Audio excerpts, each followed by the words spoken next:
Okay, so greetings everyone. We are Team Dilation. My name is Anshu Roy. Okay, so the project that we are working currently upon is InsureSense, and the category that it lies under is Gen AI and FinTech. So the first question that I have for you all is that have you ever tried applying for an insurance plan or seen someone applying for it? Either way, you might have remembered how confusing it actually is. Usually आज के time क्या होता है कि अगर किसी को insurance plan खरीदना भी है, then who is guiding all that decision? जैसे do I actually need that plan? If yes, then when? और अगर चाहिए भी तो कौन सा पर्टिकुलर प्लान चाहिए? एक इंसान को सबसे पहले बिलबोर्ड्स, एड्स और प्रमोशंस के थ्रू पता लगता है कि हाँ, इंश्योरेंस नाम की कोई चीज़ एग्जिस्ट करती है, कौन सी कंपनीज इंश्योरेंस प्लान बेच रही है, किस टाइप के इंश्योरेंस प्लान बेच रही है। उसके मन में ऐसा आता है कि हाँ, उसे भी इंश्योरेंस ले लेना चाहिए। वो अपने आसपास के फ्रेंड्स, अपने फैमिली मेंबर्स को पूछता है कि उनसे एडवाइस लेता है कि उसे लेना चाहिए कि नहीं लेना चाहिए इंश्योरेंस। जब मामला थोड़ा सीरियस हो जाए तब वो किसी प्लेटफॉर्म के थ्रू एक एजेंट या कह सकते हो ब्रोकर को कंसल्ट करता है और उनसे वन टू वन कन्वर्सेशन करके पता लगाता है कि कौन सा प्लान लेना चाहिए। All that I want to tell you is that कि जो करंट सिस्टम है that is almost a manual and an influence based system. आज के टाइम ऐसा है कि लोग ये नहीं देखते कि उन्हें इंश्योरेंस की जरूरत है भी कि नहीं, चलो बाकी सारे इंश्योरेंस ले रहे हैं हम भी ले लेते हैं। This is a FOMO based influence system current fund. They are not considering the real world factors that might influence that risk. और इंश्योरेंस होती क्या है एक्चुअल में? A kind of a protection to the risk that might be upcoming in your future. So why aren't we considering those real world data in deciding whether we need an insurance plan or not? तो जो current platforms है ना, like Policybazaar, they are just a marketplace where you can buy insurance plans and compare them. So they don't answer the main thing, which is that do I actually need this plan? If yes, then when? They totally ignore the real world factors like travel disruptions, like for example, flight cancellations, then climate related risk in a particular area, then geopolitical tensions going around, health outbreaks, etc. At last क्या होता है कि either the person is over insured, यानी जो plan उसे उसकी need ही नहीं थी वो ले बैठता है, या तो दे आर uninsured, यानी जितनी उनको जरूरत थी जिस चीज की उससे वो छोटा कोई प्लान ले लेते हैं. So what we think is that the current system can be much improved and we can diminish the lack of trust among this insurance decision making system. So instead of asking user कि उन्हें insurance plan choose करना चाहिए जैसे कि आजकल ये current platform करता है we have just change this approach a bit so what is insurance not insurance है क्या इंश्योरेंस को आप ऐसे समझ सकते हैं कि we are using real time risk data for planning insurance we will be telling the users कि उन्हें वो पर्टिकुलर प्लान क्यों बाय करना चाहिए अगर करना चाहिए तो कब करना चाहिए and all that not just which plan but when and why we have just change the insurance from a fear driven to a data driven system so अभी जान लेते हैं what actually we are doing we will be taking some input from the users it could be some particular questions regarding his current scenario suppose इसको ऐसे समझते हैं if he or she is taking a flight so वो कहाँ जा रहा है किधर जा रहा है कहाँ से जा रहा है कब जा रहा है सो इन सबको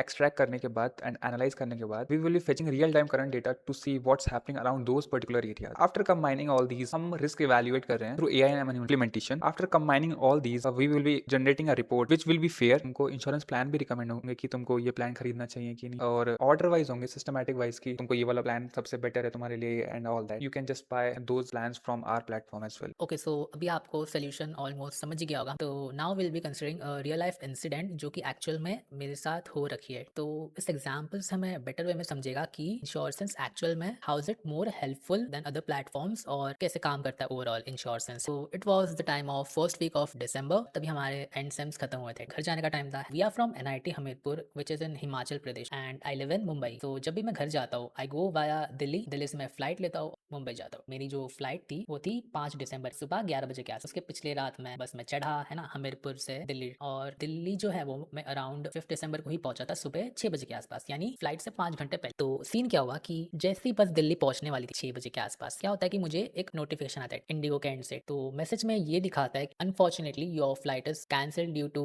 सम अनसर्टन डिस्ट्रप्शंस। वहां पर ऐसा कुछ नहीं लिखा था कि क्यों कैंसिल हुई है, रिफंड का क्या सीन है, कुछ नहीं लिखा था। तो आई वॉज लाइक अब क्या, मुझे दिल्ली का कोई आइडिया नहीं था और ऐसा भी नहीं था कि मैं उसी दिन की अगली कोई फ्लाइट कर लूँ, क्योंकि जो मेरी ओरिजिनल फ्लाइट थी जो कैंसिल हुई थी उस दिन की 11 बजे वाली, वो थी 8,000 के आसपास। उसके बाद जितने भी फ्लाइट्स थे उस दिन के वो अराउंड 40 के 50 के इस रेंज के अराउंड थे, जो कि ऑब्वियसली बात है बहुत ज्यादा थी और नॉर्मल इतनी नहीं होती। Somehow I had to urgently look for hotels then manage the expense. 2 दिन बाद की मैंने फ्लाइट की एयर इंडिया की। When I look back to that day I realize कि the only problem was not just कि हाँ फ्लाइट कैंसिल हुई थी। Another problem was that I was not having an insurance, a kind of a protection back then for the upcoming risk that I was going to face. And if we look in it, these flight cancellations are not rare, they are real data. Now let's understand कि अगर उस time पे मैंने हमारे platform insurance का अगर use किया होता तब फ्लो कैसा रहता और चीज़ें फिर किस तरीके से अलग होती। तो सबसे मैं प्लेटफॉर्म में जाता, वहाँ पर अपने कुछ इनपुट्स डालता, मेरे बारे में थोड़ी बहुत डिटेल्स, मेरे अपकमिंग प्लान्स, जैसे मैं ट्रैवल कर रहा हूँ मुंबई टू दिल्ली, आज से ट्रैवल कर रहा हूँ, कहाँ पर जा रहा हूँ, कितने दिनों के लिए जा रहा हूँ, टाइम पे जा रहा हूँ एग्जैक्टली। दूसरा स्टेप ये होगा कि जो हमारा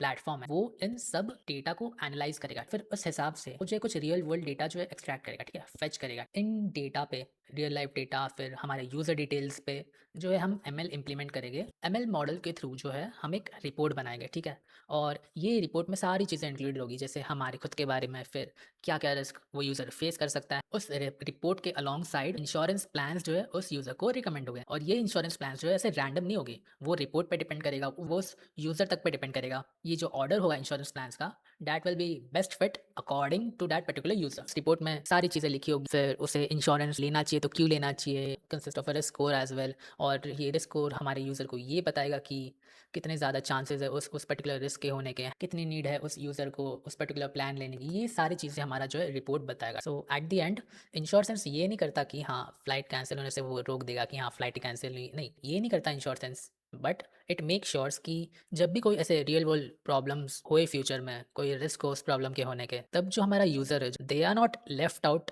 confused, okay, they are not left out stressed and unprotected for that particular risk. So I hope you all understood what InsureSense actually does and the overall workflow of our project. Okay, so thank you.